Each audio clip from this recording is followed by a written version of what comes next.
Hello बच्चों, welcome to my class. I am Shivam Pandey and in today's video I am going to teach the cell chapter to class 9th students. It is first chapter in biology section. If you haven't subscribed my YouTube channel Jainta Public School, then do subscribe it and press the bell icon to get notifications on time. I have already made videos on two chapters of chemistry, matter, and second is matter around us pure. Do watch those videos. Let's move forward with history of cell.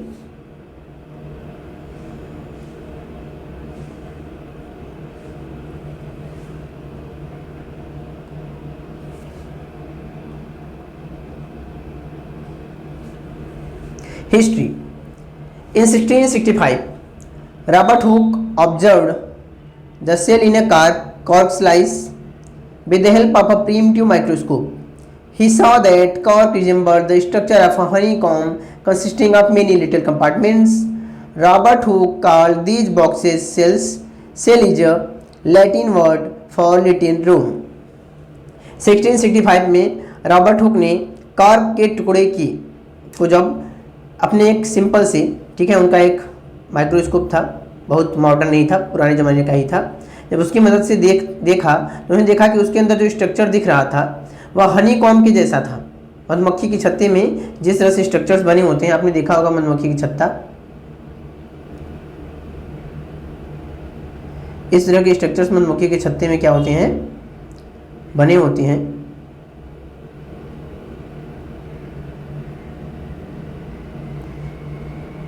तो उन्हें ऐसे structures दिखाई देते हैं और इन छोटे छोटे compartments को कहते हैं कि भाई ये छोटा कमरा है। तो लैटिन भाषा में छोटे कमरे को सेल कहा जाता है। तो वे इन स्ट्रक्चर्स को नाम देते हैं सेल। तो सेल की खोज होती है पहली बार 1665 में। खोज करने वाले व्यक्ति का क्या नाम है? Robert Hooke. ये आपको एकदम याद रखना है। अच्छे कंपटीशन एग्जाम्स, ठीक है, इन फ्यूचर अगर आप बायोलॉजी ग्रुप लेके नीट की प्रिपरेशन करते हो तो वहाँ पे भी ये क्वेश्चन पूछा जाता है, क्योंकि क्लास 11th में भी आपको ये पढ़ने को मिलेगा। अभी आप क्लास 9 में पढ़ोगे, फिर इसी का और डिटेल्ड वर्जन क्या करोगे, क्लास 11th में पढ़ोगे। तो जिन्हें नीट के लिए जाना है वो इन सब चीज़ों को बड़ा सीरियस होकर पढ़ें, क्योंकि आपके काम आगे भी आने वाला है। ये आपको बिल्कुल भूलना नहीं है। इधर आप जितना अच्छे से तैयारी किए रहोगे वहाँ आपको उतनी कम मेहनत करनी पड़ेगी। तो अभी इसे अच्छी मेहनत करने की आदत डालो।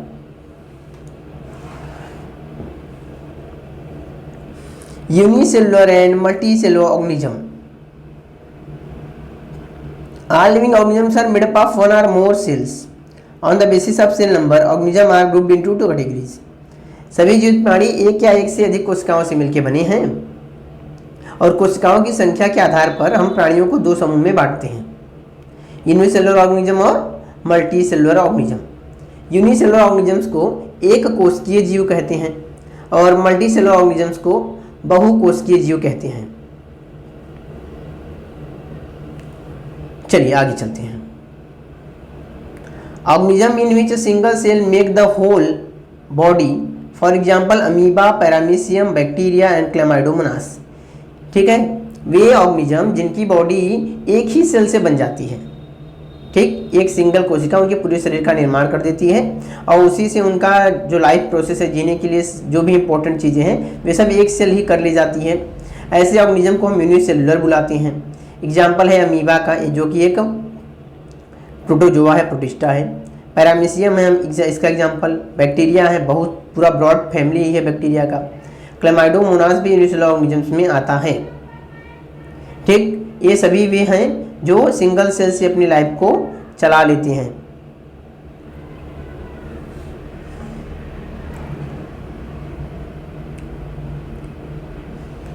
मैं आप लोग के लिए रेगुलरली वीडियो बना रहा हूं, तो आपसे एक उम्मीद रहती है मुझे कि आप लोग वीडियो को पूरा ऑनलाइन देखिए और साथ ही चैनल को सब्सक्राइब ज़रूर करिए।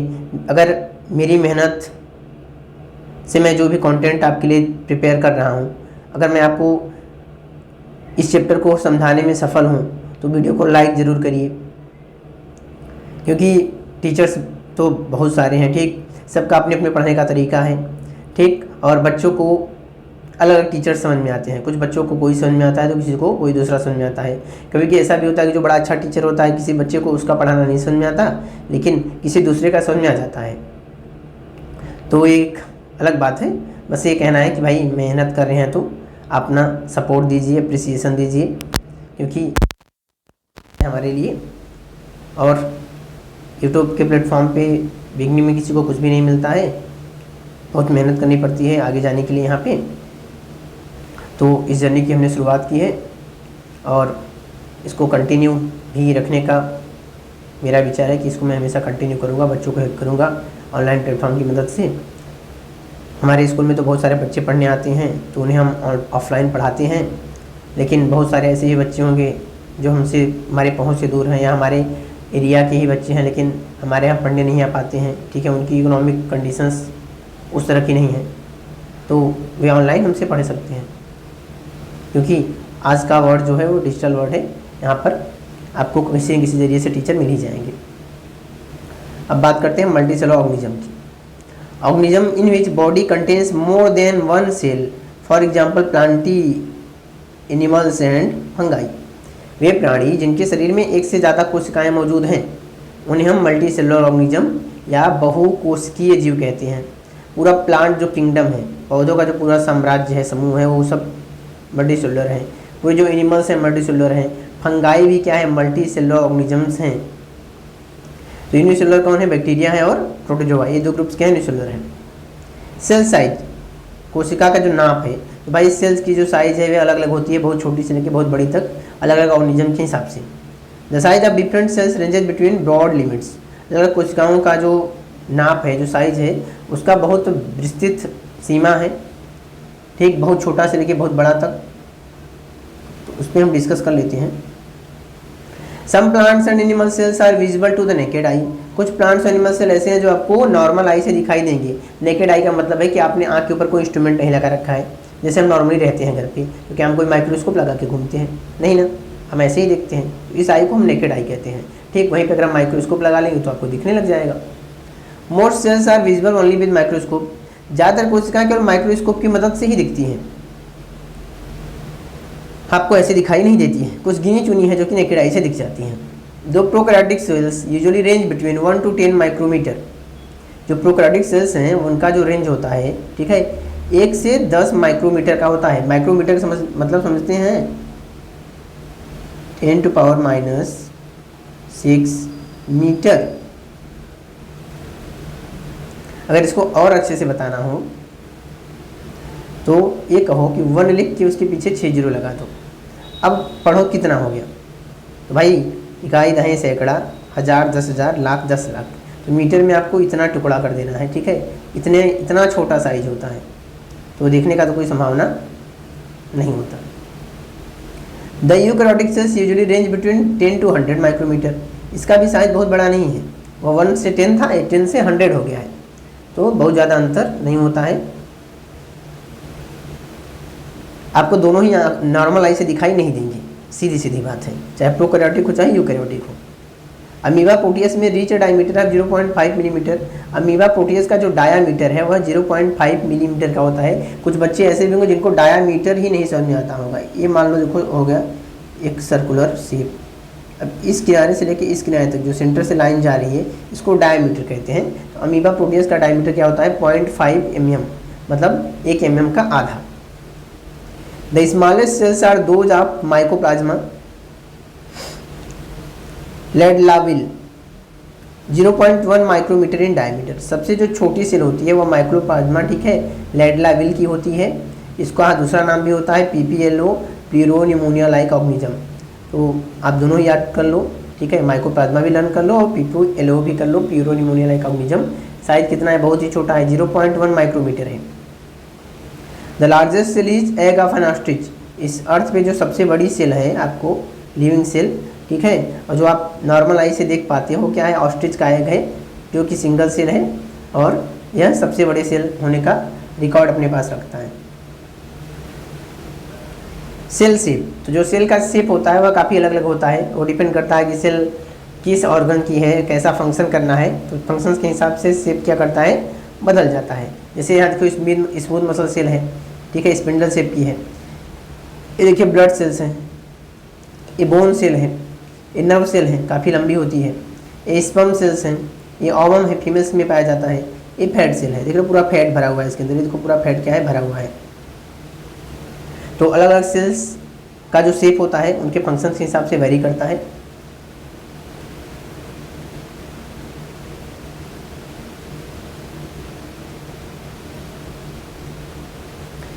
The shape of cell may B variable और फिक्स्ड, सेल का जो शेप है वेरिएबल भी हो सकता है, फिक्स भी हो सकता है। जैसे ऊपर डायग्राम में जितने सारे शेप हैं ये सब क्या है, फिक्स शेप है, ये बदलते नहीं है। वेरिएबल होता है कि भाई कोई आकार नहीं है, इसको हम वेरिएबल कहेंगे। इसको क्या कहेंगे, वेरिएबल कहेंगे। कोई शेप फिक्स नहीं है, ठीक, अपने हिसाब से आगे पीछे 19-20 हो सकता है। Variable shape occur in amoeba WBC, जो वेरिएबल शेप है अमीबा का है, अमीबा ऐसे ही दिखते हैं, ठीक है। और WBC यानी कि वाइट ब्लड कॉप्सल्स, जो हमारी बॉडी में पाए जाते हैं, प्रोटेक्शन के लिए हमारी बॉडी की सुरक्षा करते हैं अलग अलग बीमारियों से। अगर फॉरेन पार्टिकल्स बैक्टीरिया जो अंदर चले जाते हैं तो उनसे लड़ते हैं, उन्हें हम WBC कहते हैं। तो उनका सेल्स और अमीबा का वैसा ही होता है। Fixed shape occur in most plant and animals, जो फिक्स्ड शेप है ये ज़्यादातर प्लांट सेल्स और एनिमल सेल्स में होता है, ठीक। वहाँ पे आपको वेरिएबल शेप देखने को कम मिलता है। सेल्स में भी diverse shapes such as polyhedral, cell का शेप जो होगा बहुत विशाल होगा, इसमें बहुत विविधता देखने को मिलेगी। पॉलीहेड्रल मतलब बहुत ज़्यादा साइड्स होंगे उसमें, आपने ज्योमेट्री पढ़ी होगी, 3 साइड्स का ट्रायंगल, 4 साइड्स का क्वाड्रिलेटरल, 5 का पेंटागन, हेक्सागन, तो ऐसे ही 8, 12 या 14 साइड्स वाले शेप हो सकते हैं सेल के। स्फेरिकल हो सकता है, गोलाकार, जिसमें मोस्टली क्या होते हैं, एनिमल्स के एग्स होते हैं। स्पिंडल शेप्ड हो सकता है, अभी देखो ऊपर था smooth muscle cell fibre. Elongated, लंबा लंबा हो सकता है, जैसे कि नर्व सेल्स था। ये सभी क्या है, सेल्स के अलग अलग शेप्स की बात कर रहा है। अल्ट्रा स्ट्रक्चर ऑफ सेल्स, यहाँ पे देखिए आपको इस डायग्राम में एनिमल सेल का शेप दिखाया गया है, कितने सारे सेल ऑर्गेनेल हैं और कितना ब्रॉड डिटेल्ड डायग्राम यहाँ पे दिया गया है। इसके नीचे देखिए प्लांट सेल का एकदम ब्रॉड डिटेल्ड डायग्राम दिया गया है कि प्लांट सेल में क्या क्या पाई जाती हैं, सारे ऑर्गेनेल्स की बात की गई है। नेक्स्ट पॉइंट है plasma membrane.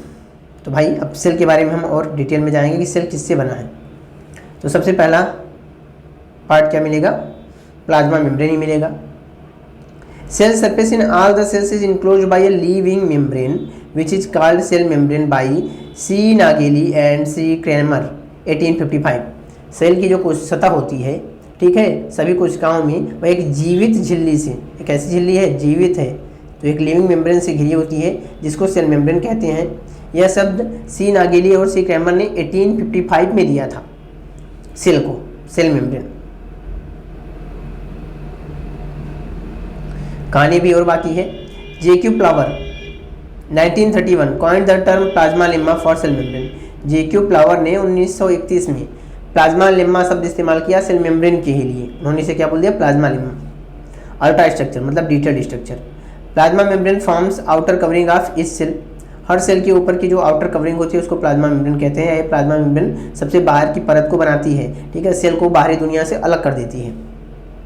It is present in both plant and animal sales, चाहे प्लांट सेल हो चाहे एनिमल सेल हो, बैक्टीरिया हो, ठीक है, सब में पाया जाता है। Plasma membrane is a living thin delicate elastic selectively permeable membrane. यह एक जीवित, पतली, मुलायम, लचीली, खिंचावदार और सेलेक्टिवली परमिएबल मेम्ब्रेन होती है, ठीक है।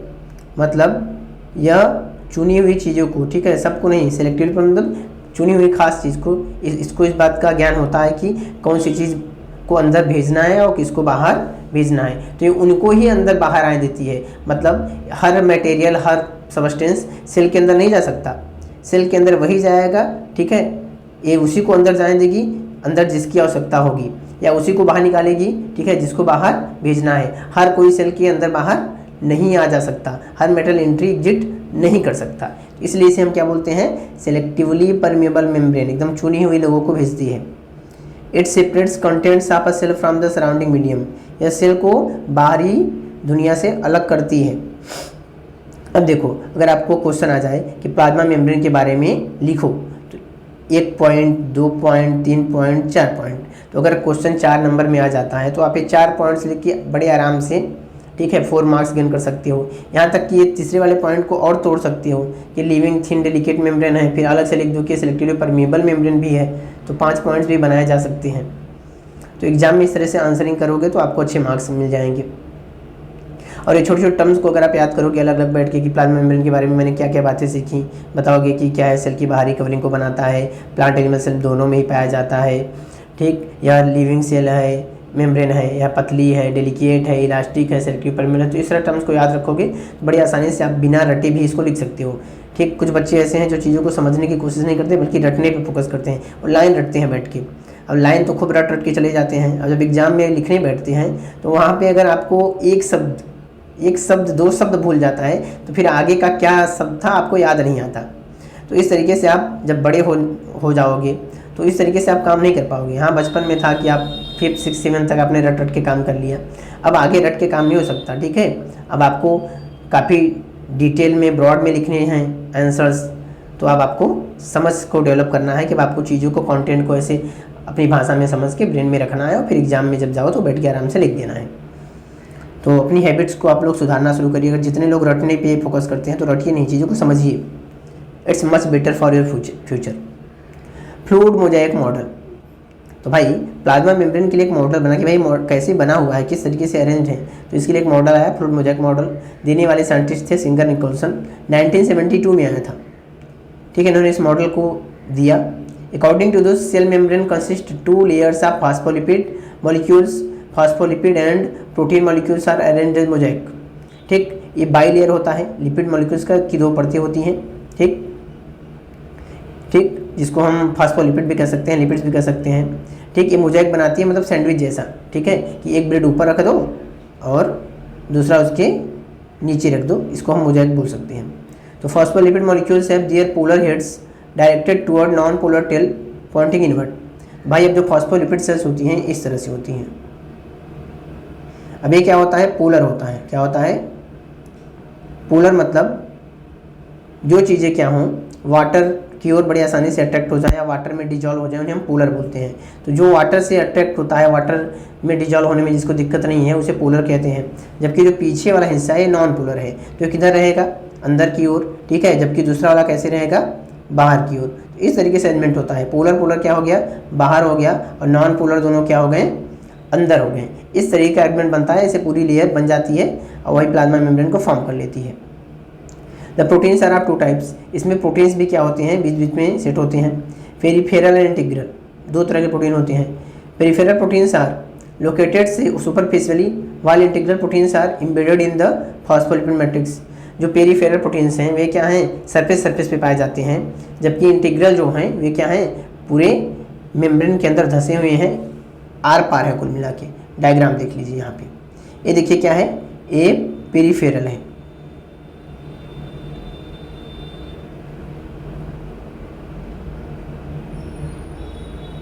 पेरिफेरल को एक्सट्रिंसिक प्रोटीन भी बोलते हैं। ठीक, यहीं पे दूसरा वाला क्या है, इंटीग्रल है, देख रहे हैं ना, पूरा धंस के आर पार। तो ये इंटीग्रल प्रोटीन है और ये क्या है, पेरिफेरल है, ये पेरिफेरल है। Structure detail of plasma membrane according to fluid mosaic model, तो ये आपको अच्छे से डायग्राम में दे रखा है। ये देखिए लिपिड की 2 परतें हैं, ये ऊपर की एक परत हो गई, ये नीचे की एक परत हो गई, 2 परत है। फंक्शंस ऑफ प्लाज्मा मेम्ब्रेन, इसके अब क्या क्या काम होते हैं, पहले उसके बारे में आपने जाना। ठीक, कैसा बना होता है, अब क्या क्या काम है। The main function of plasma membrane is to regulate the movement of molecules inside and outside the cell. सबसे मुख्य काम ये है कि मॉलिक्यूल्स, ठीक है, जो केमिकल सब्सटेंस हैं उनको सेल के अंदर भेजना और सेल के बाहर निकालना, इसी को कंट्रोल करना क्या है, पहला काम है इसका। सेकेंड वर्क क्या है, पॉइंट वाइज लर्न भी कर लेना। It allow the movement of gaseous substance from high concentration to low concentration which known as diffusion. एक गैसियस सब्सटेंस, ठीक है, जो गैस वाले सब्सटेंस हैं उनको हाई कंसंट्रेशन से लो कंसंट्रेशन की ओर मूव करने देती है, जिसको हम डिफ्यूजन भी कहते हैं।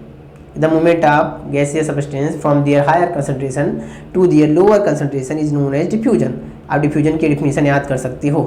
तो डिफ्यूजन में को परमिशन देती है भाई इसी वजह से ना ऑक्सीजन सेल के अंदर जाता है, सेल से बाहर कार्बन डाइऑक्साइड निकलता है। अगर इसकी परमिशन ना रहती तो कैसे ऑक्सीजन अंदर जाता और कार्बन डाइऑक्साइड बाहर निकलती।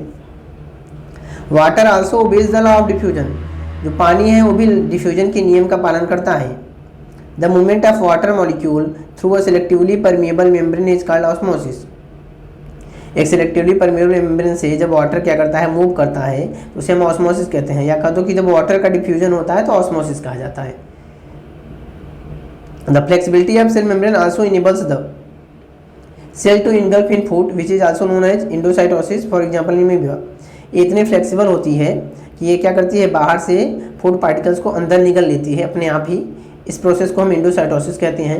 यह घटना अमीबा में होता है, डब्ल्यूबीसी में भी होता है। डब्ल्यूबीसी क्या करता है, कोई बैक्टीरिया वगैरह आया है उसको पकड़ के खा लेता है सीधे, जैसे अमीबा खा लेता है। नेक्स्ट पॉइंट है cell wall. In plants one another rigid is called cell wall. It is made up of cellulose which provides structural strength to plant. Plant में एक दूसरी और लेयर होती है जिसको हम सेल वॉल कहते हैं। यह सेलुलोज से बनी होती है और यह पौधे को संरचनात्मक शक्ति देती है, ठीक है, ताकत देने का काम करती है। फंक्शन की बात कर लेते हैं। Function of cell wall, it maintains the shape of cell. कोशिका का जो आकार है उसको बराबर बना के रखती है। It protects the cells from mechanical injury and prevents their desiccation, ठीक है, कोशिका को कोई चोट नहीं आने देती, ठीक है, फटने से टूटने से बचा लेती है। It provide mechanical support against gravity. Gravity के विरुद्ध भी क्या करती है, यांत्रिक शक्ति देती है। मैकेनिकल सपोर्ट को यांत्रिक शक्ति हिंदी में बोलते हैं, शुद्ध शब्द जो है। It is due to rigid cell walls that the aerial part of plant are able to keep erect and expose their leaves to sunlight. ये सेल वॉल की ही है जिसकी वजह से जो पौधे का पूरा हिस्सा है वो आराम से हवा में रहता है, ठीक है, पत्तियां डालियां सब हवा में रह पाती हैं। अगर इतना स्ट्रॉन्ग सेल वॉल न रहती तो सारा का सारा मटेरियल क्या होता, अचानक से लेके बैठ जाता। जैसे देखो हमें क्या करना है, हम आरसीसी, हमें दीवार आरसीसी ढालनी है, तो हम क्या करते हैं, अंदर एक सरिया का नेटवर्क बना के डालते हैं ना, एक जार डालते हैं, ठीक है, और फिर क्या करते हैं, उस पर मसाला कंक्रीट डाल देते हैं, तो दीवार खड़ी रहती है।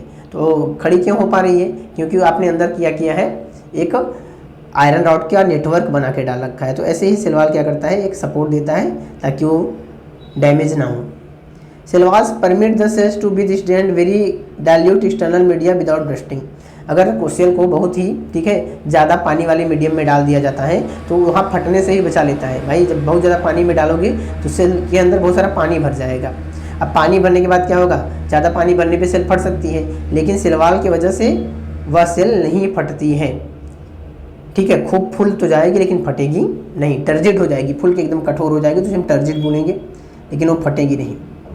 बात करते हैं न्यूक्लियस की। It is the most important part of cell which control all the activities of cell. यह कोशिका का सबसे महत्वपूर्ण हिस्सा है जो कि कोशिका में होने वाली सभी घटनाओं को कंट्रोल करता है, नियंत्रित कर लेता है। स्ट्रक्चर ऑफ न्यूक्लियस, इसके स्ट्रक्चर की बात करते हैं। न्यूक्लियस एक सेल के अंदर उतना ही इंपॉर्टेंट है जितना कि हमारे बॉडी के अंदर ब्रेन इंपॉर्टेंट है। जैसे अगर हम कहेंगे ह्यूमन बॉडी में सबसे इंपॉर्टेंट ऑर्गन क्या है, तो हम कहेंगे ब्रेन, क्योंकि ये सारे बॉडी को कंट्रोल करता है। वैसे ही सेल के अंदर सबसे इंपॉर्टेंट कौन है, न्यूक्लियस, पूरी सेल को कंट्रोल करेगा।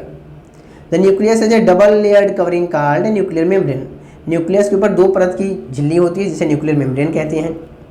The nuclear membrane has pores inside the nucleus to its outside that is to the cytoplasm. अब इसमें छेद होते हैं, ठीक है, जो न्यूक्लियस की तरफ से साइटोप्लाज्म तक पूरा छेद होता है, ताकि अगर न्यूक्लियस में किसी मटेरियल की आवश्यकता हो तो साइटोप्लाज्म से अंदर न्यूक्लियस में चला जाए, और अगर कुछ बाहर निकालना हो तो फिर वापस साइटोप्लाज्म में भेज भी सके। The nucleus contains chromosomes which are visible as rod shaped structures only when the cell is about to divide. Nucleus के अंदर क्रोमोसोम भी पाए जाते हैं जो रॉड शेप में दिखते हैं, कब, जब सेल में डिवीजन हो रहा होता है तब। ऑल टाइम आपको क्रोमोसोम्स रॉड शेप में नहीं दिखेंगे। नॉर्मली थ्रेड लाइक स्ट्रक्चर, धागा जैसा स्ट्रक्चर सेल के न्यूक्लियस के अंदर दिखेगा, लेकिन कब क्रोमोसोम दिखेगा, जब सेल का डिवीजन हो रहा होगा, जब सेल क्या होगी, 1 से 2 में टूट रही होगी, उसमें आपको प्रॉपर क्रोमोसोम्स दिखाई देंगे। Chromosomes are composed of DNA and protein. Chromosome DNA और प्रोटीन से मिलकर बना होता है। डीएनए का फुल फॉर्म होता है deoxyribonucleic acid. Functional segments of DNA are called genes. अब जो डीएनए है उसमें वो का बहुत लंबा, ठीक है, बहुत लंबा है, ठीक, उसमें कुछ हिस्से क्या होते हैं जिन पे मैसेजेस लिखे होते हैं, तो जिन पे मैसेज लिखा होता है उन्हें हम फंक्शनल सेगमेंट कहते हैं। कुछ खाली भी होते हैं, उनका बहुत खास इंपॉर्टेंट रोल नहीं होता, यानी कि उनके ऊपर कोई खास मैसेज नहीं लिखा होता, तो उन्हें नॉन फंक्शनल भी कह सकते हो। तो जो फंक्शनल पार्ट है उसको हम जीन कहते हैं, जहाँ पे कोई मैसेज लिखा हुआ है। In a cell which is not dividing this DNA is present as part of chromatin material. कह रहा है ऐसा सेल जिसमें डिवीजन ना हो रहा हो, नॉर्मल सेल पड़ी हुई है, तो वहाँ पे डीएनए क्रोमेटिन मटेरियल के रूप में प्रेजेंट होगी, यानी कि धागा जैसा स्ट्रक्चर एक आपको सेल के अंदर दिखाई दे जाएगा। तो अब न्यूक्लियस किन किन चीज़ों से मिलकर बना है, क्या उसके अंदर है, इसके बारे में जाना। अब फंक्शन ऑफ न्यूक्लियस क्या काम है। It play important role in cellular reproduction. पहला तो कोशिका विभाजन में महत्वपूर्ण भूमिका निभाता है, इसके ऑर्डर के हिसाब से ही सेल डिवाइड होती है। DNA contain the information necessary for constructing and organizing cells. कोशिका को बनाने में, उसको उसकी व्यवस्था को सही रखने में जो सारी इन्फॉर्मेशन होती है वो डीएनए के अंदर होती है। Nucleoid in some organisms nuclear region of cell may be poorly defined due to absence of nuclear membrane. कुछ सेल्स में, कुछ प्राणियों में न्यूक्लियस के ऊपर न्यूक्लियर मेम्ब्रेन नहीं पाया जाता, तो ऐसे सेल को हम न्यूक्लॉइड कहते हैं। क्या कहते हैं? न्यूक्लॉइड। नोट, कुछ खास बात है आपके लिए। Prokaryotic cell, cell which do not have well defined nuclear region called prokaryotic cells. ऐसे सेल जिनमें अच्छे से न्यूक्लियर मेम्ब्रेन नहीं है उन्हें हम प्रोकैरियोटिक सेल्स कहते हैं। प्रो मतलब होता है प्रिमिटिव, कैरियन मतलब होता है न्यूक्लियस, मतलब पुराना प्रकार का न्यूक्लियस जो है उसे हम प्रोकैरियोटिक कहेंगे। तो नए प्रकार का कैसा होगा उसे भी देख लो। Eukaryotic cells, cells which have well defined nuclear region called eukaryotic cells. वे सेल्स जिनमें बहुत अच्छे से क्या होता है, न्यूक्लियर मेम्ब्रेन होता है, उन्हें यूकैरियोटिक सेल्स कहते हैं। Along with nuclear nucleus membrane, prokaryotic cells lack most of cell organelles। Nucleus membrane के साथ साथ प्रोकैरियोटिक सेल्स में क्या होती हैं, जो सेल ऑर्गेनेल्स होती हैं वे नहीं पाई जाती, ज़्यादातर नहीं पाई जाती हैं, कुछ पाई जाती हैं जिससे काम हो जाए, लेकिन ज़्यादातर यूकैरियोटिक सेल्स में जो आपको न्यूक्लियर सेल ऑर्गेनेल्स मिल जाएंगे ना, वो आपको प्रोकैरियोटिक में नहीं मिलेंगे। इसे राइबोसोम्स है, दोनों में ही मिल जाता है, सेल मेम्ब्रेन है, दोनों में ही मिल जाएगा, बाकी सब आपको नहीं मिलने वाले। Cytoplasm, the fluid and semi-fluid matrix of a cell between the nucleus and the plasma membrane containing various organelles is called cytoplasm। कह रहा है कि लिक्विड जैसा जो सबस्टेंस है जो भरा हुआ है किसमें, न्यूक्लियस और प्लाज्मा मेम्ब्रेन के बीच में, उसे हम साइटोप्लाज्म कहते हैं। इसके अंदर ही सारे सेल ऑर्गेनेल्स भी पाए जाते हैं। जिन सेल ऑर्गेनेल्स की हम बार बार बात कर रहे हैं वे कहाँ पाए जाते हैं, इसी के अंदर।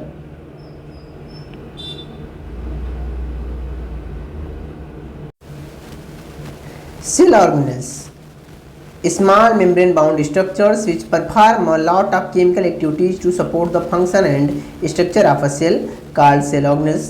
छोटे छोटे मेम्ब्रेन में बंधे हुए पैक्ड स्ट्रक्चर जो बहुत सारी केमिकल एक्टिविटीज़ मतलब रासायनिक गतिविधियाँ सेल के अंदर करती हैं ताकि सेल को सपोर्ट करें उसके फंक्शन में, उसके स्ट्रक्चर को बनाए रखने में। इन स्ट्रक्चर्स को सेल ऑर्गेनेल्स कहा जाता है। Some important cell organelles are following. नीचे कुछ जो बहुत ही ज़रूरी हैं उनको डिस्कस किया गया है। Endoplasmic reticulum, the endoplasmic reticulum is a noticeable only with an electron microscope. इसको आप इलेक्ट्रॉन माइक्रोस्कोप की मदद से ही देख सकते हो, नॉर्मल माइक्रोस्कोप यानी कि जो लाइट माइक्रोस्कोप होता है उससे आपको दिखाई नहीं देगा। स्ट्रक्चर किस तरह से बना हुआ है, the endoplasmic reticulum is an extensive network of intracellular membrane bound tubes that occupies most of the cytoplasm in almost all eukaryotic cells। यह एक बहुत ही घना जाल होता है, ठीक है, सेल के अंदर जो है ट्यूब से मिलके बना हुआ स्ट्रक्चर है। यह पूरे सेल का जो साइटोप्लाज्म है उसके बहुत सारी जगह को ये खुद ही घेर के रखता है, काफ़ी ज़्यादा जगह लेके रखता है साइटोप्लाज्म का। The membranes of this system are lipoproteinic in nature similar in structure to the plasma membrane. इसके जो मेम्ब्रेन होते हैं वे लिपिड और प्रोटीन से ही मिलकर बने होते हैं जैसे प्लाज्मा मेम्ब्रेन के बने होते हैं। The endoplasmic reticulum is more prominent in young and dividing cells as compare to older cells. Endoplasmic reticulum जो है, जो नई सेल्स बन रही हैं या जिनमें डिवीजन हो रहा है, उसमें यह बहुत ज़्यादा इंपॉर्टेंट होता है और काफ़ी ठीक मात्रा में होता है। It is absent in prokaryotic cells. Prokaryotic cells में नहीं पाया जाता। पता है इसकी बड़ी खास बात है कि अभी आप पढ़ रहे हो कि इसका जो स्ट्रक्चर है मतलब ये लिपिड और प्रोटीन से ही मिलकर बना है, क्योंकि हमारी प्लाज्मा मेम्ब्रेन भी उसी से मिलकर बनी है। अभी आप आगे पढ़ोगे इसके फंक्शन में कि भाई ये प्लाज्मा मेम्ब्रेन को बनाता ही है, कि इसका काम ये प्लाज्मा मेम्ब्रेन को बनाना। तो भाई अब ये जिससे खुद बनी है उसी मटेरियल का प्लाज्मा मेम्ब्रेन पर बना के दे देती है। टाइप्स कितने प्रकार के हैं? The endoplasmic reticulum is of 2 types, 2 प्रकार के होते हैं। Rough endoplasmic reticulum, smooth endoplasmic reticulum. तो सबसे पहले पढ़ेंगे रफ एंडोप्लाज्मिक रेटिकुलम, शॉर्ट में बोलेंगे RER। बार बार इतना लंबा नाम क्यों लें? These appear rough under a microscope because of the presence of a large number of grain-like ribosomes over their cytoplasmic surface। ये बाहर से माइक्रोस्कोप में देखने पर खुरदरे दिखाई देते हैं क्योंकि इनकी सतह पर ढेर सारी मात्रा में दाने जैसे राइबोसोम्स प्रेजेंट होते हैं। The ribosomes are the sites of protein synthesis। Ribosomes क्या है? प्रोटीन बनाने की जगह है, मतलब ये प्रोटीन बनाते हैं तो जहाँ भी रहेंगे वहाँ प्रोटीन ही बनाएंगे। 10 RER is engaged in the synthesis and transport of proteins. तो RER जो है वह प्रोटीन बनाने में और उसका यातायात करने में व्यस्त होता है। Generally RER is more abundant in the deeper part of cytoplasm near the nucleus where it is connected with the outer membrane of the nuclear membrane. The RER is well developed in the cells that synthesize and secrete proteins. RER जो है कोशिका के ज़्यादा गहराई वाले हिस्से में होता है, यानी कि न्यूक्लियस के ज़्यादा पास होता है, ठीक। और इसका ये जो है न्यूक्लियस की जो बाहर वाली मेम्ब्रेन है उसके साथ कनेक्टेड होता है। यह प्रोटीन बनाने में और प्रोटीन को रिलीज करने में ज़्यादा विकसित होता है, ज़्यादा डेवलप्ड होता है। इसका मुख्य काम ये होता है RER का कि प्रोटीन खूब ढेर सारा बनाना और जगह जहाँ प्रोटीन की आवश्यकता पड़े वहाँ पहुँचा देना। अब बात करेंगे स्मूथ एंडोप्लाज्मिक रेटिकुलम की, जिसको हम SER कहेंगे शॉर्ट में। It consist mainly of tubules and vesicles. इसमें ट्यूब्यूल्स और वेसिकल्स होते हैं। ट्यूब्यूल्स मतलब पाइप जैसे स्ट्रक्चर, वेसिकल मतलब छोटे छोटे bags. It is free of ribosomes and more abundant near the peripheral part of the cytoplasm where it may be attached to the plasma membrane. यह जो है राइबोसोम से फ्री होता है, मतलब इस पर राइबोसोम्स नहीं पाए जाते हैं। यह कोशिका के बाहरी हिस्से में यानी कि साइटोप्लाज्म के पास, ठीक है, सेल मेम्ब्रेन प्लाज्मा मेम्ब्रेन के पास में होता है और उससे अटैच्ड भी होता है। The SER helps in the synthesis of fat और lipid molecules. It is there for well developed in the cells that secrete lipids. तो ये क्या है कि फैट मॉलिक्यूल्स को बनाता है, लिपिड के मॉलिक्यूल्स को बनाता है। और जानते हो ना हमारी प्लाज्मा मेम्ब्रेन भी किससे बनी है? लिपिड से ही बनी है। तो SER ही बना के देता है लिपिड। तो इसलिए यह उन सेल्स में ज़्यादा मात्रा में दिखेगी जिनका काम लिपिड बनाने का है। तो जो लिपिड्स बनाती हैं उसमें आपको SER ज़्यादा देखने को मिलेगा, जो प्रोटीन्स बनाती हैं उसमें आपको RER ज़्यादा मात्रा में देखने को मिल जाएगा। फंक्शंस की बात करते हैं तो पहला काम है सपोर्ट करना। The ER acts as supporting skeletal framework of the cell and also maintains its form. अभी मैंने बात किया ना कि हमको अगर एक RCC दीवार बनानी है तो उसमें हमें क्या होगा? एक आयरन रॉड का पूरा नेटवर्क बना के डालना होगा सपोर्ट देने के लिए। तो ऐसे ये भी सेल के अंदर साइटोप्लाज्म में फैला होता है जो सहारा देता है, इसके शेप को, फॉर्म को मेंटेन करवाता है, फ्रेमवर्क देने का काम करता है। दूसरा काम है ट्रांसपोर्ट ऑफ मटेरियल्स, पदार्थ का यातायात करवाता है। The ER facilitates transport of materials from one part of the cell to another. कोशिका के एक हिस्से से दूसरे हिस्से में अगर कोई भी मटेरियल पहुंचाना होता है तो ER का ही काम है। एक्सचेंज ऑफ मटेरियल्स, पदार्थ का अदला बदली भी करवाता है। ER helps in the exchange of materials between the cytoplasm and the nucleus. Cytoplasm और न्यूक्लियस के बीच में मटेरियल्स का जो एक्सचेंज होता है, अदला बदली, वो कौन कराता है? ER ही कराता है। लोकलाइजेशन ऑफ ऑर्गेनेल्स, ऑर्गेनेल्स को एक जगह से दूसरी जगह पे शिफ्टिंग कराता है। It keeps the cell organelles properly stationed and distributed in relation synthesis. तो ये क्या करता है? उन्हें प्रॉपर एक जगह पे स्थिर करता है और जहाँ जरूरत पड़ती है उस हिसाब से क्या करता है? उन्हें वितरित करके रख देता है। Surface for protein synthesis, protein बनाने के लिए सतह देने का काम करता है। RER offers extensive surface on which ribosomes carry protein synthesis. RER ढेर सारा सतह देता है जहाँ पे राइबोसोम प्रोटीन बनाते हैं। Surface for synthesis of other substance, दूसरे सबस्टेंस को बनाने के लिए भी सतह देता है। जो SER है वो सतह देता है किसके लिए? लिपिड्स बनाने के लिए, ठीक है, जिसमें फॉस्फोलिपिड्स आते हैं, कोलेस्ट्रॉल आते हैं और स्टेरॉइड हार्मोन्स भी आते हैं। ये सब लिपिड्स की कैटेगरी में आते हैं, फॉस्फोलिपिड, कोलेस्ट्रॉल और स्टेरॉइड हार्मोन्स। तो आपको ये सारा फंक्शन याद कर लेना है ER का। और काम है भाई पैकेजिंग भी करता है। Proteins formed on ribosomes pass into ER lumen where they are modified. तो ये क्या करते हैं? जो प्रोटीन बनते हैं एंडोप्लाज्मिक रेटिकुलम के अंदर जाते हैं जहाँ पे इनको मॉडिफाई किया जाता है, अच्छे से पैक किया जाता है। Then the modified proteins move into the, उसके बाद ये क्या करते हैं? जो प्रोटीन्स बने होते हैं ये ट्रांजिशनल एरिया में जाते हैं जहाँ से इनका ट्रांसपोर्टेशन कराना होता है। Where the ER buds of transport vesicles carrying the protein to the Golgi apparatus. ER क्या करता है, इन जो प्रोटीन्स के बैग्स हुए हैं उन्हें गोल्जी ऑपरेटर्स को देता है। Here they are further processed, वहाँ और अच्छे से पैकिंग और उसमें सुधार किया जाता है और फिर उन बैग्स को सेक्रेटरी वेसिकल्स में कन्वर्ट किया जाता है ताकि प्लाज्मा मेम्ब्रेन से बाहर भी इनको भेजा जा सके। Examples of secretary proteins include, अब क्या क्या ये बनाते हैं, सेक्रेटरी प्रोटीन में क्या क्या होते हैं, म्यूकस है, डाइजेस्टिव एंजाइम्स है, हार्मोन्स है, ये सभी लोग बनाते हैं और बना के बाहर भेज देते हैं। और काम है, डिटॉक्सिफिकेशन करता है, मतलब शरीर से गंदगी को बाहर निकालता है, जहर को निकालता है। SCR ब्रिंग्स अबाउट डिटॉक्सिफिकेशन, जो SCR है लीवर में पाया जाता है और डिटॉक्सिफिकेशन करता है हार्मफुल मटेरियल्स को, ड्रग्स को, ठीक है, इंसेक्टिसाइड्स को, पोल्यूटेंट्स को, पॉइजन्स को हार्मलेस सब्सटेंस में बदलता है और फिर उसको सेल से बाहर एक्सक्रीट करवा देता है बेस्ट प्रोडक्ट के रूप में। इसकी वजह से ही लीवर ख़राब होते हैं, जो ज़्यादा एल्कोहल और इन सब का इस्तेमाल करते हैं तो उनका लीवर क्या होता है, डैमेज हो जाता है, क्योंकि लीवर कंटिन्यू बेस्ट प्रोडक्ट्स को, जहर को डिटॉक्सिफाई करता है, सफाई में लगा रहता है और उसकी वजह से खुद ही खराब हो जाता है। फॉर्मेशन ऑफ ऑर्गेनेल्स बनाते हैं। SCR produces Golgi operators, lysosomes and vacuoles. अब ये सारे जो सेल में ही पाए जाते हैं, गोल्जी ऑपरेटर्स पाया जाता है, लाइसोसोम पाया जाता है, वैक्यूल्स पाया जाता है। इसको बना कौन रहा है, स्मूथ एंडोप्लाज्मिक रेटिकुलम बनाता है। Membrane formation, plasma membrane and other cellular membrane are formed by ER। Endoplasmic reticulum ही क्या करता है, प्लाज्मा मेम्ब्रेन को बनाता है और जितने ऑर्गेनेल्स हैं सबके मेम्ब्रेन को यही बनाता है। इसी वजह से तुमने पढ़ा था कि ये भी क्या होता है, लिपोप्रोटीनिक होता है, लिपिडोप्रोटीन से बना होता है और आपकी प्लाज्मा मेम्ब्रेन भी किससे बनी है, लिपिडोप्रोटीन से, क्योंकि ER ही बनाता है तो इस वजह से सेम हो जाता है। अब बात करते हैं गोल्जी कम्प्लेक्स की। तो Golgi bodies are absent in prokaryotic cells, prokaryotic cell में पाई नहीं जाती हैं और Golgi complex is found in all eukaryotic cells except RBC को छोड़ के, रेड ब्लड सेल को छोड़ के बाकी सब में पाई जाती हैं। तो याद रखना कि रेड ब्लड सेल में नहीं पाई जाती। हिस्टोरिकल अकाउंट, इतिहास क्या है इसका, कैमिलो गोल्जी 1898 में अजूलॉजिस्ट, एक क्या थे, जीव वैज्ञानिक थे, ठीक है। Observed Golgi bodies in the form of a network in nerve cells of barn owl के नर्व सेल्स में उन्हें गोल्जी बॉडी दिखाई जाती है, देखते हैं हमें नेटवर्क के रूप में। अल्ट्रा स्ट्रक्चर मतलब डिटेल स्ट्रक्चर, उसके बारे में पढ़ते हैं।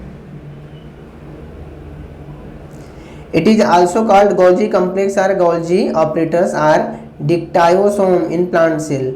इसको गोल्जी कम्प्लेक्स या गोल्जी ऑपरेटर्स कहते हैं एनिमल सेल में, प्लांट सेल के अंदर इसी को डिक्टायोसोम के नाम से बुलाते हैं। It is made of cistern या सिस्टर्न से बना होता है। Golgi bodies are interconnected with the tubules में की मदद से आपस में जुड़ी होती हैं, देख रहे हो ना, एक ट्यूब है ऐसे, फिर यहाँ इससे जुड़ी है, ठीक, ये देखो इससे जुड़ी है, तो सब आपस में क्या होते हैं, ट्यूब्यूल्स की मदद से आपस में कनेक्टेड होते हैं, इन्हें हम सिस्टर्न कहते हैं। देखिए ट्रांसफेस है इसका, ठीक, इसमें वेसिकल्स हैं, कोटेड वेसिकल्स, ये देखिए सिक्रेटरी वेसिकल्स हैं जो वेसिकल्स को बाहर निकालने का काम करते हैं, छोड़ देते हैं यहाँ से। आगे चलते हैं। फंक्शंस ऑफ गोल्जी ऑपरेटर्स, इसका काम क्या है इसके बारे में जानते हैं। The main function of Golgi apparatus is secretary, इसका मुख्य काम क्या है, सिक्रीशन, ठीक है, केमिकल्स को सिक्रेट करना, छोड़ना बैग्स में पैक कर करके। इट प्रोड्यूसेस वैक्यूल्स और secretary vesicle which contain cellular secretions like enzymes, proteins, cellulose. या वेसिकल्स बनाता है, वैक्यूल्स बनाता है, ठीक है। क्या क्या हो सकता है इसके सिक्रेशंस में, एंजाइम सिक्रेट करेगा, प्रोटीन सिक्रेट करेगा, सेलुलोज भी बना के छोड़ता है। सेलुलोज क्या होता है, सेलुलोज से प्लांट सेल की सेल वॉल बनती है। Golgi apparatus is also involved in the synthesis of cell wall बनाता है, प्लाज्मा मेम्ब्रेन बनाता है, लाइसोसोम्स बनाता है। तो भाई सारा कुछ तो ये लोग ही बना डाल रहे हैं। एंडोप्लाज्मिक रेटिकुलम और गोल्जी ऑपरेटर्स, इसलिए सबसे इंपॉर्टेंट ऑर्गेनेल्स में इनका नाम आता है। लाइसोसोम्स की बात करते हैं। Lysosomes are generally found in the cytoplasm of animal cells. Lysosomes exhibit polymorphism, animal cell के साइटोप्लाज्म में पाए जाते हैं, इनके अंदर आपको पॉलीमॉर्फिज्म देखने को मिलता है। हिस्टोरिकल अकाउंट, इसके इतिहास की बात करें, the term lysosome was introduced by de Duve in 1955। 1955 में डी डुवे नाम के साइंटिस्ट ने क्या किया था, इसकी खोज की थी। अल्ट्रा स्ट्रक्चर मतलब डिटेल स्ट्रक्चर जान लो इसका। It is also called demolition squads, scavengers, cellular house keepers and suicidal bag. इनको इतने नामों से बुलाया जाता है। डिमोलिशन स्क्वाड मतलब तबाही करने वाले, साफ सफाई वाले। स्कैवेंजर्स का भी अर्थ वही है कि जो गंदगी साफ करते हों। सेलुलर हाउस कीपर्स मतलब कोशिका के अंदर की साफ सफाई करने वाले। सुसाइडल बैग मतलब आत्महत्या करने की झोली। इतने सारे नामों से जाना जाता है। Lysosomes are simple tiny spherical sac like structure evenly distributed in the cytoplasm. ये छोटे छोटे गोले गोले बैग जैसे स्ट्रक्चर होते हैं जो पूरे साइटोप्लाज्म में समान रूप से वितरित होते हैं, फैले होते हैं। Lysosome is small vesicle surrounded by a single membrane and contains powerful enzyme. ये छोटा सा बैग जैसा स्ट्रक्चर होता है, वेसिकल उसे हम बोलते हैं। एक सिंगल मेम्ब्रेन होती है, एक ही झिल्ली सी में पैक होता है और इसके अंदर बहुत ही ताकतवर एंजाइम्स पाए जाते हैं, इतने ताकतवर कि पूरी सेल को डाइजेस्ट कर सकते हैं।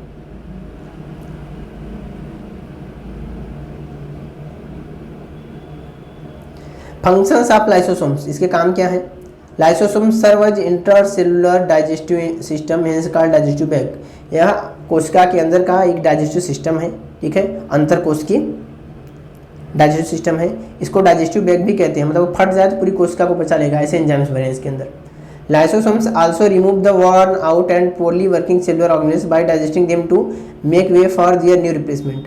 जो सेल ऑर्गेनेल्स पुराने हो गए हैं, अब अच्छे से काम नहीं कर रहे हैं, उन्हें क्या करता है? पचा देता है ताकि नए सेल ऑर्गेनेल्स बन सकें। Mitochondria, a single mitochondrion is present in unicellular green alga, ठीक है। माइक्रोस्टेरियास, यूनिसेलुलर ग्रीनेल्गा, ठीक है, जिसको हम माइक्रोस्टेरियास कहते हैं, उसमें एक ही माइटोकॉन्ड्रिया पाया जाता है। Number of mitochondria varies from 50 to 50,000 पर सेल। एक सेल में 50 से 50,000 तक हो सकती हैं।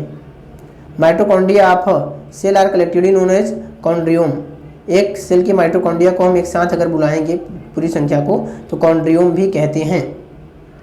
हिस्टोरिकल अकाउंट, उनका इतिहास क्या है? सी Minda 1897 gave the name mitochondria. इन्होंने माइटोकॉन्ड्रिया शब्द को दिया था 1897 में। माइटोस थेट प्लस कॉन्ड्रियन ग्रेन्यूल्स, ठीक, तो उसको उन्होंने डिटेल में बताया कि भाई ये धागे से और अलग अलग ग्रेन्यूल से मिलकर बना है। Term bioplast for mitochondria was used by Altmann. Altmann ने माइटोकॉन्ड्रिया के लिए बायोप्लास्ट शब्द दिया।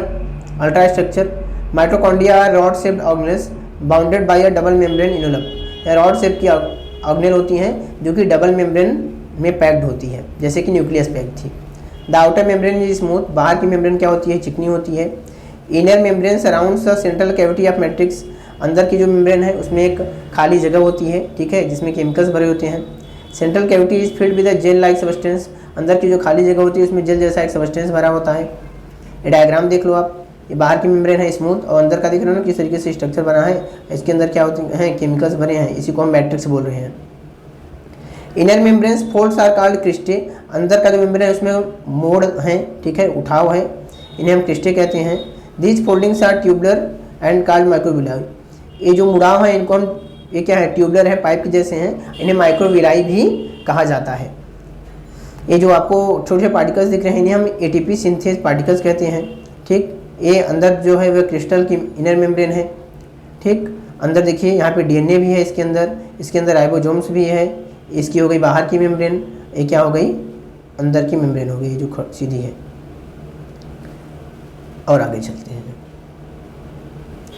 Mitochondria contain electron transport systems. Electron transport system होता है aggregated into compact structure. F1 particles are oxysomes, जिनका इलेक्ट्रॉन ट्रांसपोर्ट सिस्टम होता है। छोटे छोटे स्ट्रक्चर होते हैं जिन्हें हम F1 पार्टिकल्स कहते हैं या ऑक्सीसोम कहते हैं, ठीक है। उसमें क्या होता है? व्यवस्थित होता है।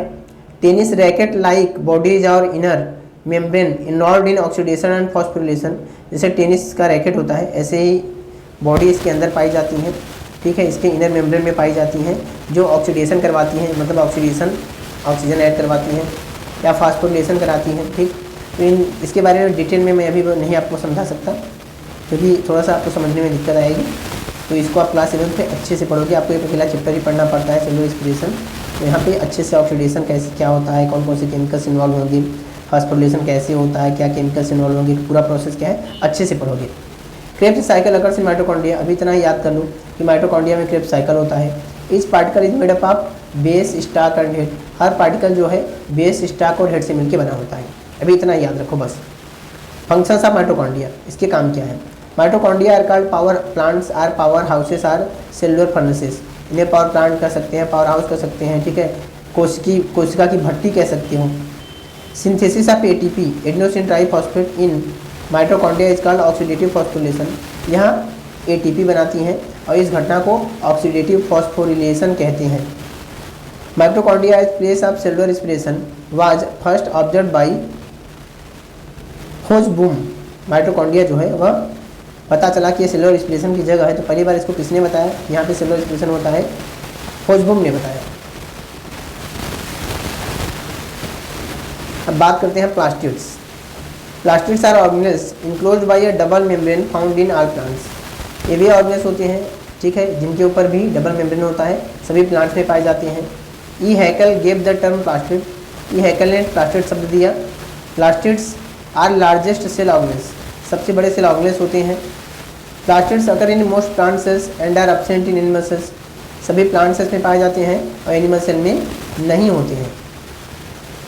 Plastids are self replicating organelles like mitochondria, it means they have the power to divide. जैसे एक सेल का डिवीजन होता है, ऐसे ही प्लास्टिड्स में खुद का डिवीजन हो जाता है और न्यूक्लियस में भी ये माइटोकॉन्ड्रिया में भी ये पावर होती है कि खुद से अपने आप को डिवाइड कर ले। Simple divided plastids into 3 types. Plastids को सिंपल ने 3 कैटेगरी में डिवाइड किया। क्रोमोप्लास्ट, कलर्ड प्लास्टिड्स, रंगीन जो हैं एक्सेप्ट ग्रीन, ग्रीन को छोड़ के जितने रंगीन हुए क्रोमोप्लास्ट कहते हैं। क्लोरोप्लास्ट ग्रीन कलर्ड प्लास्टिड जो हरे रंग के हैं। ल्यूकोप्लास्ट कलरलेस प्लास्टिड जिनका कोई रंग नहीं है। Plastids also have double membrane but no cristae. इसमें डबल मेम्ब्रेन होता है लेकिन क्रिस्टे नहीं होता। फंक्शन ऑफ प्लास्टिड्स, क्या क्या काम है। Chloroplast trap solar energy and utilize it to manufacture food for the plant. Chloroplast क्या करता है, सूरज की एनर्जी को ट्रैप करता है, रखता है और फिर इसका इस्तेमाल पौधों के लिए भोजन बनाने में करता है। Chromoplast impart various colour of flower to attract insect for pollination. फूल आपको अलग अलग रंग के दिखते हैं, लाल, पीला, ठीक है, ऑरेंज, तो जो अलग अलग कलर्स हैं ये क्रोमोप्लास्ट की वजह से होता है और अलग अलग कलर की वजह से फ्लावर पॉलिनेशन में इंसेक्ट अट्रैक्ट हो जाते हैं। वैक्यूल्स की बात कर लेते हैं। Vacuoles are storage sacs for solid और लिक्विड कंटेंट। वैक्यूल्स क्या हैं, भंडारगृह के रूप में काम करते हैं, बोरे के रूप में काम करते हैं जो लिक्विड या सॉलिड सब्सटेंस को रखते हैं।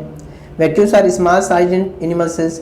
एनिमल सेल में छोटे होते हैं, while plant cells have very large vacuole. Plant cell में बहुत बड़े होते हैं। The central vacuole of some plant cells may occupy 50 to 90% of the cell volume. कोशिका जितनी बड़ी होती है उसका 50 से 90% क्या होता है कि पौधों में वैक्यूल हो जाता है, सेंट्रल वैक्यूल इतना बड़ा होता है। वैक्यूल्स परफॉर्म फॉलोइंग फंक्शन, क्या क्या काम करता है। They are storage sacs of the cell. Cell के स्टोरेज सैक्स हैं, बोरे हैं। The stored material may be solid और लिक्विड फूड और टॉक्सिक मेटाबॉलिक बाई प्रोडक्ट्स और इन प्रोडक्ट्स ऑफ सेल। जो स्टोर किया हुआ मटेरियल है वो सॉलिड या लिक्विड फूड हो सकता है, टॉक्सिक केमिकल भी हो सकता है, जो गंदगी निकला है उसे भी रखता है बाहर फेंकने के लिए। In some unicellular organism specialised vacuoles maintain water balance of the body osmoregulation. Unicellular organism में, ठीक है, कुछ स्पेशल वैक्यूल्स होते हैं जो बॉडी के वाटर बैलेंस को मेंटेन करते हैं, ठीक है, वाटर ऑस्मो रेगुलेशन करते हैं कि पानी का जो कंटेंट है वे बाहर और सेल में मेंटेन रहे। In plants they provide turgidity and rigidity to the cell. Vacuoles जो है प्लांट में टर्जिडिटी और रिजिडिटी कठोरता देने का काम करते हैं। ढेर सारा पानी भर जाता है और सेल एकदम फुल के टाइट हो जाती है। आपको एक्सपीरियंस मैं बताऊं तो आप ऐसे नॉर्मल किसी वेजिटेबल की लीव्स को देखो तो वो एकदम टाइट दिखेंगी, ठीक है, लेकिन गर्मी के महीने में जैसे ही धूप पड़ता है फिर से लूज होकर झुल जाती हैं। तो क्या होता है कि धूप पड़ने से वैक्यूल के अंदर का वाटर जो है वह ट्रांसपीरेशन के थ्रू बाहर निकल जाता है तो मुलायम हो जाती हैं और जब मौसम ठंडा होता है, धूप चली जाती है तो फिर से क्या होती हैं, पत्तियाँ एकदम फ्रेश और टाइट दिखने लग जाती हैं। तो इसी तरीके से वैक्यूल क्या करता है, टर्जिडिटी को मेंटेन करता है। तो बच्चों ये चैप्टर खत्म हुआ, अब आगे एक्सरसाइज है। मैंने आपको इसके जो पॉइंट्स थे, कंटेंट, उसको अच्छे से एक्सप्लेन कर दिया। अगर आप सभी को वीडियो अच्छा लगा होगा तो प्लीज़ इसको लाइक करिएगा, ठीक है, अपने दोस्तों को शेयर करिएगा, उन सबकी भी काम आएगा। थैंक्स फॉर वॉचिंग, फिर मिलते हैं अगली वीडियो में।